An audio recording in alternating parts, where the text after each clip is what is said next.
Thailand plans to stick to an expansionary fiscal policy to aid its recovery from the pandemic. Prime Minister Prayut Chan-o-cha's government has proposed a higher spending budget worth more than $93 billion for 2023. The budget deficit is projected at $20 billion, or about 3.9% of the country's GDP.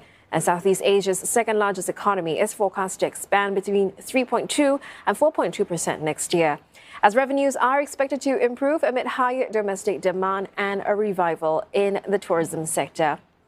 And Saksi Sayasombat joins us live from Bangkok. Now, why is this budget bill significant, and what are the key points to look out for?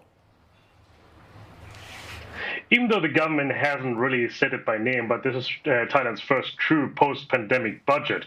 2 years after the start of the pandemic, it has battered Thailand's economy very much so, not only because of the lack of international tourism, but also other losses on almost all fronts for almost all people here in Thailand. The hope, of course, is that after the pandemic is going to be declared an endemic, that things are going to loosen up again.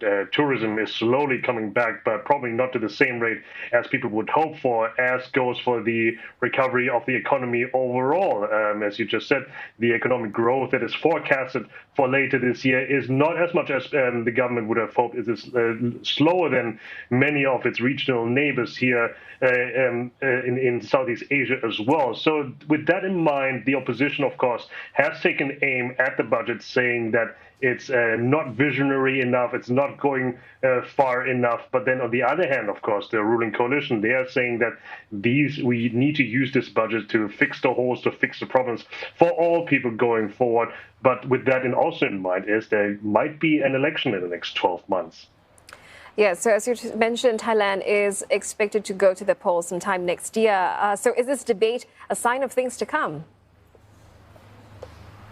It could be a taste of what's to come in many different ways. The ruling coalition, a 19-party coalition at times, has always been not the easiest alliance that they have been dealing with themselves. The government of Prayut Chan-o-cha has to deal with a lot of infighting within the coalition as well. So this is why the budget is so important right now, because it also allocates the budget for all the ministries that are being held by all the different coalition parties. And this is the last budget before an election might take place within the next 12 months. So with that in mind, there's a lot of jockeying, a lot of haggling as well in the background. Now, the opposition, on the other hand, they, of course, are criticizing the government for this budget.